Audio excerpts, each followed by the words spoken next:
काही दिवसांपूर्वी मी एक पोस्ट वाचली होती आणि जी मला प्रचंड आवडली होती. ती वाचल्यानंतर एक चेहरा जो आहे तो माझ्या समोर असा उभा राहिला होता. म्हणून खास त्यांच्यासाठी. जेव्हा मी मरून जाईल, जेव्हा मी मरून जाईल तेव्हा मला जाळू नका.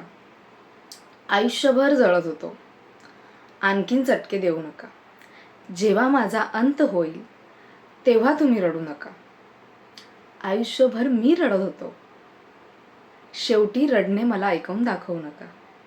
माझ्या मृतदेहावर नवीन कपडे घालू नका. आयुष्यभर बेअब्रू केलत मला, आयुष्यभर बेअब्रू केलत मला. आता झाकण्याचं सोंग करू नका. माझ्या देहाचं ओझं वाहू नका. आयुष्याचे ओझे मीच वाहिलीत, आता उपकाराचे ओझे देऊ नका.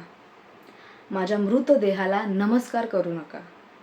आयुष्यभर पायाखाली तुडवलेत, आता पाया पडू नका. जेव्हा मला गरज होती तुमची, जेव्हा मला गरज होती तुमची तेव्हा तुम्ही मला एकटं सोडलं. जेव्हा मला गरज होती तुमची तेव्हा तुम्ही मला एकटं सोडलं. आता स्टेटस टाकून रडण्याचं सोंग करू नका. थँक्यू. Bye bye.